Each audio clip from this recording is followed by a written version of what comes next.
Hey guys, what is up? It's Arthur here, and in this video we're gonna analyze Mtron Industries, ticker symbol MPTI, as suggested by a follower in our community straight from Mexico. So thank you very much for this suggestion. This looks like an interesting company. I have looked a bit into this, and I think we're gonna have something nice to look at and think about.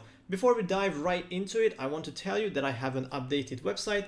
Check the description. I also am planning to launch a course that will teach you everything from A to Z. And for the first few people, I'm planning to sell it for $1, increase by $1 every time someone buys it. So if you want to get ahead of everyone else, maybe sign up on the site at the very bottom, and I will let you know when the course is out so you can see if it's worth your money. I hope it will. Okay, let's get right into this. Mtron Industries. What do we know about Mtron Industries? I have never heard of it.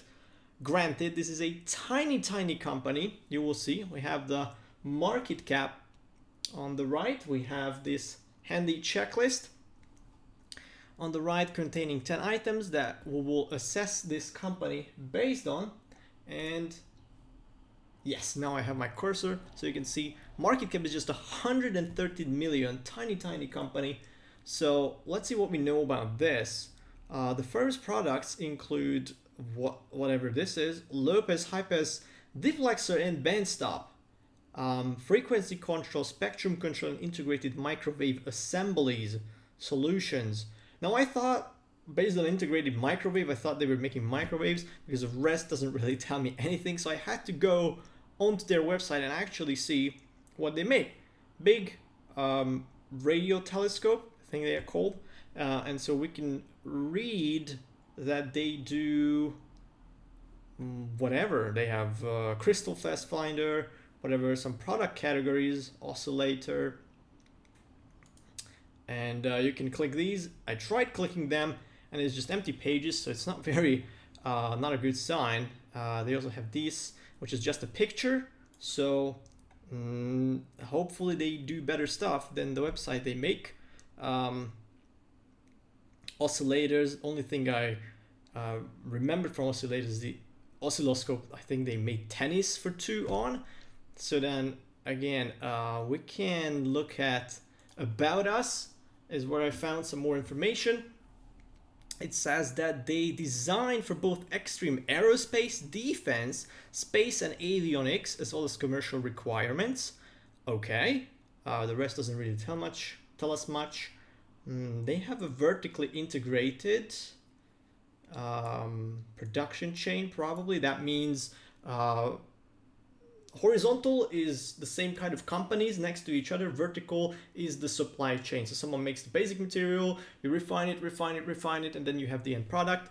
And the more you control the vertical supply chain, the more more synced up your production will be, and you can be more effective in that way. We also see some disclaimer on the bottom: the appearance of US Department of Defense.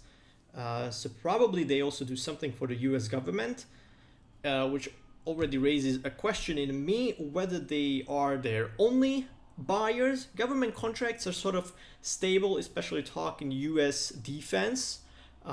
You could look into the US government defense and military spending to see the tendency in that. Is this a growing sector that they are in? And so if it's growing, it's likely that more and more money will fall and be allocated to them as well.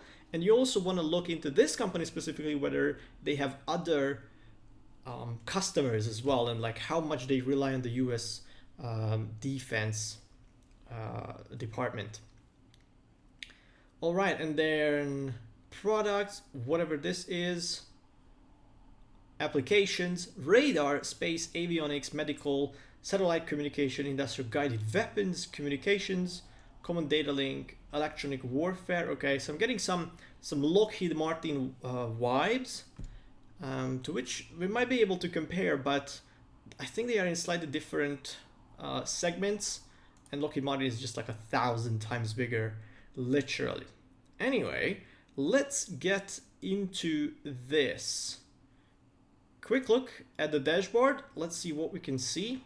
Relatively stable price range. We do not have 10 and 5-year data. I think that is probably because they have been introduced very recently. Looks like it. Just at the end of 2022, they were introduced to the stock market. Again, tiny company, 130 million. I made these graphs on the right bottom, which is a log scale, which means that it's not linear. Every section is a 10x. And so you can see that it's just a micro cap company. This is a tiny, tiny company. The smallest company that we have analyzed was Lending Club, which was 1.3 billion. So again, like 13 times bigger. So this company has a lot of runway to go and grow. So let's see what they can. $130 million market cap. The enterprise value is lower, and because the formula is adding the debt and subtracting the cash, it means they have more cash than debt. So that is good to see in most cases. We can see that the profit margin is very nice and very healthy. It increased in the trailing 12 months. We went from 39 to 46%. That is good. Profit margin also increased in the trailing 12 months. So that is very nice to see. You can look into the financial statements later and figure out why that might be. What is the portion of the business they are doing better? Because this is nice to see. Free cash flow, net income, somewhat close together. I'm highlighting the 5-year to 5-year, trailing 12 to 21. They are somewhat close together. Not that very some. They don't offer any kind of dividend, no share buybacks, no company purchases. Okay, then let's go with the first checklist item, which is revenue growth over 5 years. We want to see this grow. So we're going to go into the financials and then income statement. Top line, we went from basically 30 million to 49 million, 63% increase. That's a very nice start. Very nice sort of even growth. We have a little dip in there, but after that, it's just very, very nice. So check mark there. Second item, 5-year net income growth. So you had the top line, you're going to deduct all the expenses. You can see where money and costs went and incurred. Net income, we went from 2.3 million to 7.6 million. Again, more than 3xing net income. That is fantastic.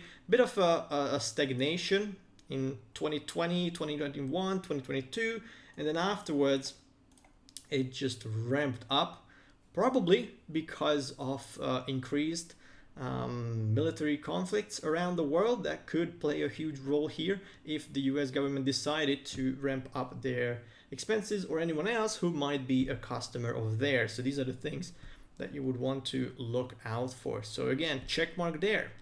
Now, once you know these, I take the average of them. I calculated that for you on the top right of this card. This is 3.36 million. On average, this is how much money on average the company makes in a year. You can go back, take the market cap, which is on Market Watch overview.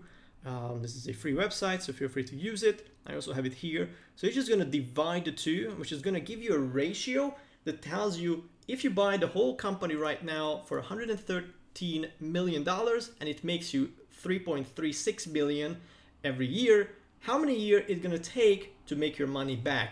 In this case, it's going to make you 33.6 years, which is an X. You would want this number to be under 20 to be a reasonable purchase. But some companies that have growth potential or a lot of hype around, which you would have to be able to separate, because growth potential is good, hype around the company is usually a bad sign. So what I do is that TradingView has company profiles, and they have these breadcrumbs basically going by category and narrowing it down to the most applicable. Here it's electronic production equipment. I think they do more than that, so there might be better sectors that would fit this company, because you will not see Lockheed Martin here, which does defense and military warfare equipment, and also aviation. But here we can see competing companies, at least in some of their segments that they do. They also have a PE ratio. So what I do for item number 4 is that I take all this, arrange them in a growing order, and take the middle one to see what's distinctive, what's the likely PE ratio for this industry. And if you do that, that's going to give you 26.1, which is lower than MPTI, Mtronic Industries PE ratio. So that's an X because Mtron Industries is more expensive than the category on average, or like the middle company in this category is. So that's an X. Next up, we want to take a look at how well they make use of the money that gets put into this company. Now, this is called return on invested capital. Every dollar that you put into this company, how much return can they make on this? This is not a standard metric, so different approaches exist to calculate this. On MarketWatch, you can go to profile, and it's going to be here, return on invested capital. It's almost 30% here, which is fantastic.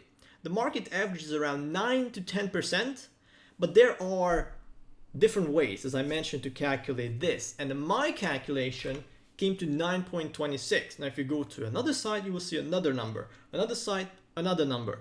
So I usually stick to mine because I think it is a fair calculation. Market average is around 9 to 10%. So it is within market averages. You could look at different sites, maybe understand how they calculate it, but I think that's a big ask. Know that it's likely within market average or slightly better. So even though technically it's an X because I want over 10%, so it's nice and round and more conservative, you know, it's borderline. So it's roughly 2.5 check marks, 2.5 X's so far. Next up, one of my favorites is shares outstanding. How many ways we have to split the profits with other owners. This is also going to be in the income statement because you earn the money, you deduct all the expenses, net income is whatever is left, and then you have to divide it between the owners. I use diluted shares because that's the theoretical maximum. But what we see is an X because this number is increasing over the years. So this means that they are introducing more and more shares. So if you don't do anything about this and just buy your shares and hold it, you will become less and less and less of an owner, meaning that you will get less dividends eventually, you have less voting power, and you just represent a smaller ownership of the business. This is not good. We don't like to do this because, again, you're losing your power in the business and your share of the pie gets smaller. Now, I wanted to look into, because this I really don't like. I don't like companies that dilute you, but I wanted to look into this because if they have some share buyback plans or something to do, because as we saw, they don't do any kind of dividends or share buybacks. So they are just reinvesting everything in the business or paying down debt. I'm gonna tell you a little secret. They are probably reinvesting everything in the business because we will be able to rule out another one, and then you can see that they are not paying a dividend, they are not buying back shares, and they are not buying other companies. So the only two things they can do is reinvest in the business and pay down debt. Right, so I wanted to look at something positive around there. Like share buybacks, I was hoping, because that would be phenomenal. But what I could find is from February saying that they canceled a subscription rights offering. Now, as far as I know, this is for when they want to issue more shares, not good, and they would let the current shareholders buy the shares first. So at least that's something better than just having new owners come in. But from your point of view, it's the same thing because, again, just more shares are introduced and the company ownership is split into more and more ways. They say that in light of the recent volatility in the common stock price, they are canceling this. Now this was in February, and if you go to 2025 February, we go back to 1 year. Hopefully it will refresh quickly. But we could see, if it's not refreshing, we can just go here and probably hit 1 year. And we can see that in February, there was a huge drop here. We went to 35 bucks from like 60, so that's almost a 40% drop. So they probably canceled it at that point, which I'm not sure. Probably there was some bad performances or something there that made them cancel it. But this is where they are. Yeah, you can see that drop here as well. And then I was looking at other things to see if they want to do that again. I think no news on that, no share buybacks in sight, so that's going to remain an X in my eye as far as shares outstanding goes. But their investor relationship sections and the news just say that they have been awarded a 5.5 million production contract, US naval weapon system, and then US defense program 3 million. They have that's just whatever quarterly results, $12 million production contract, major supplier to Boeing and Airbus, so that's some aviation. You can see that they have some other customers as well, and if it's a $12 order, that is of similar or even greater magnitude than the contracts that they are getting in the defense sector. But once you find their like financial reports for a given year, or like 10K document, you can find out the details of like what is the share of the customers, whether it's government or like companies. You can find that, and you would like to find something like that just so you understand better how reliant this company is on one or the other. Now, next up, we want to take a look at in what proportion, or like in what rate their liabilities, their loans grew in comparison to their revenue. Now, we already knew the revenue has grown 63.48%, and we want to find out the liabilities. The liabilities are going to come from the balance sheet, where we're going to scroll down, and it's going to be liabilities. Now, the trick is you don't have LTL, long-term liabilities, listed. You only have total liabilities and total current liabilities. Now, current liabilities are that are due within 1 year, and long-term is beyond 1 year. What you do is you take total liabilities, like this number, and you deduct the total current liabilities, which is going to give you the total long-term liabilities. Now you can see that these numbers are very, very close by, so you can see almost all their debts are due within 1 year, meaning they do not have any kind of long-term debt. Not any kind, but it's like tiny. Look at that long-term debt, 130,000, 145,000, 76,000. These are tiny amounts. And so you're going to calculate that, and you're going to get whatever small total long-term liability number compared to their total liabilities. It's relative. And if you check what this result number and this, what the growth has been beyond them, between them, you would get that long-term liabilities grew almost 400%, while its revenue grew only 63%. Now this is technically an X, but I'm not. Here's why I'm not really worried about this. Right, these amounts are tiny. As I showed you, the long-term liabilities are tiny. We will check how much free cash flow they have to pay these off.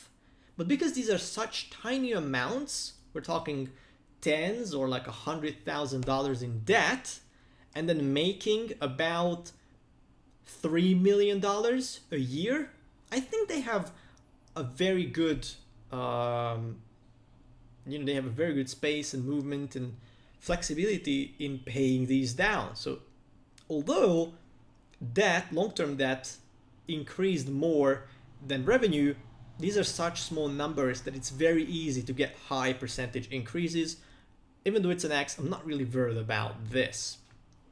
So next up, we want to look at that free cash flow number that I just mentioned, with which they are reinvesting in the business or paying down debt because they don't do the other things, which are issuing dividends, buying back shares, or buying other companies. They don't do any of that, so it's either reinvesting or paying down debt. Let's see how we do that. You go to cash flow, and it's not going to be listed in most websites or statements. So what you want to do is you take net operating cash flow and you add the minus number of capital expenditures. Now, plus minus is a minus, so this is going to be like 3.5 million. You do this one as well, this is going to be 2.86 million. You do this, it's going to be 1.1 million. You do this for all, and then you can take a look at the first and the last number and see what the growth was there. Market Watch is nice, and if you scroll down, it gives you that number. So we can see that we went from 3.5 million to 5.6 million, which is very nice. That is also a 60% increase, roughly in line with the revenue growth, and the average is roughly $3 million, which we talked about, the $100,000 of debt for a given year. And I think they didn't even have debt for the most recent year, if I'm not mistaken. Long-term debt, I mean, yes, they have zero, which is fantastic. And so you see these numbers and see that they have $3 million worth of cash every year to pay these down. That's a very easy situation to be in. And a metric to really show that is that we can take these numbers, the long-term liabilities that we calculated by taking total liabilities and deducting total current liabilities. You would take that and divide it by the 3 million, which is the average free cash flow the company can generate. So you get a number, a ratio that tells you how many years it would take them to pay down all the debt. 0.21 years. So this would mean it takes them like 2.5 months or something to pay down all their debt, which is absolutely a fantastic position to be in. So they don't really have to worry about any of that. Usually it has to be below 5 to have a nice position, but because I mentioned you can do all these different things, it's not a one-to-one conversion, just more of an indication of the tightness or the flexibility of the situation. In this case, it's very easy. However, we have to mention that debt is not always bad, because if you take on debt and you can earn a better return on it than the interest you have to pay on it, then it's good. It's making you money. In which case, we don't really see that here, but at least it's not a tough financial position. However, they could use leverage here and do more with others' money, if that makes sense. Now, another valuation metric at the very end, if you take the $3 million, $3.04 million of average free cash flow that they make, we can again take the market cap and divide these two to give us 37.22. Now this also should be below 20 to make it not an expensive business. So this is currently expensive, so that's an X. And so what could justify paying over 20? So you are buying an expensive company, but everything is relative, right? So if the company is gonna keep increasing their free cash flow or the net income, that could justify paying a higher premium, meaning a ratio higher than 20. So am I seeing the growth? Yes, but there is no set indication, like you wouldn't know what price is right, so it just comes down to a lot of assumptions.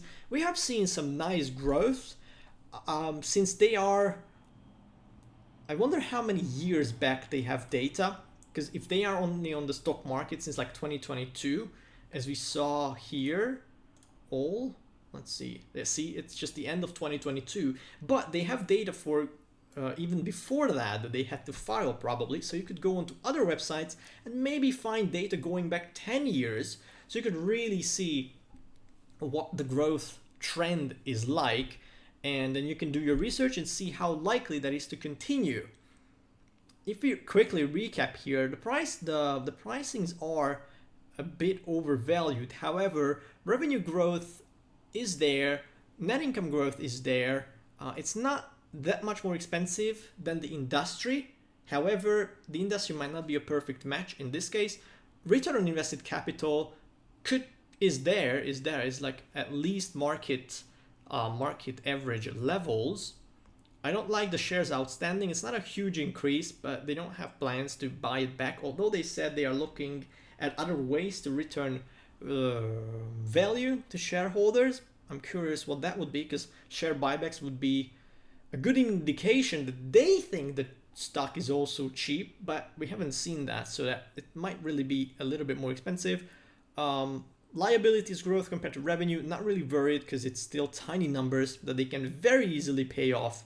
And then free cash flow growth is also there. So there's a lot of good things going for this company, but you would have to do more research on this and see if the current price, which is a little bit expensive, is justified. You would have to look at that. What we can do is go and do a discounted cash flow analysis to see what one share might be worth. I just hit these because I just checked, because I don't want you to see something and not get the explanation for that. Now what we do is we take the free cash flow numbers that we saw in the cash flow. Average is 3 million. It's a positive number, so that's good. No negative years, that's also good. Compound annual growth rate of 12.5%, that is very, very good.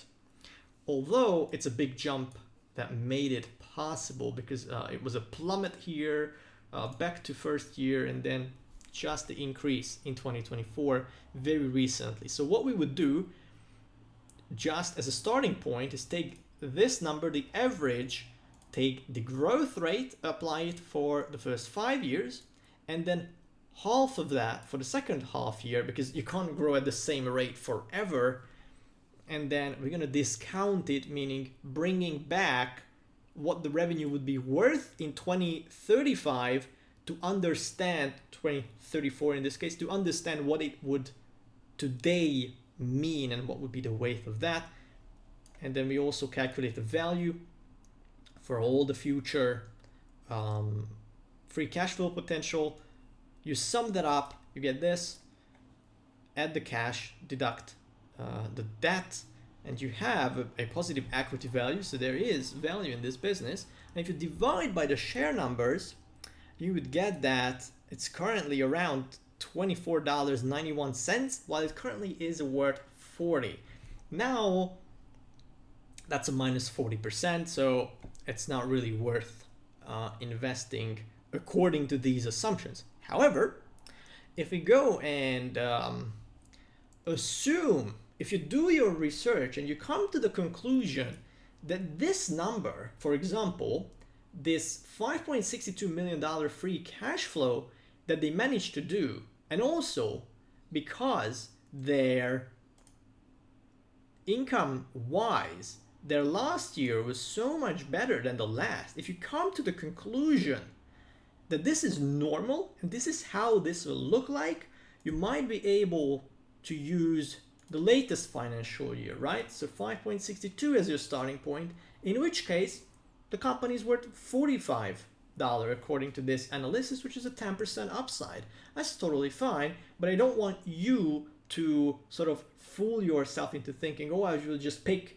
the nice numbers and make it positive, because that's not how it goes. You have to go through this, look into a company and understand what are the likely scenarios to play out, because you're going to make your assumptions and you want to be right in most cases, and hopefully those cases will outweigh the mistakes that you make in terms of your assumptions. So we can also do a little comparison. I pulled up Lockheed Martin here. Again, it's not the best comparison. but I'm getting Lockheed Martin vibes from some of this, which is another company I've been looking at.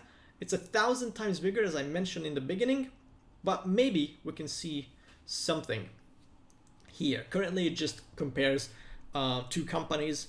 If you want to see more, let me know in the comments.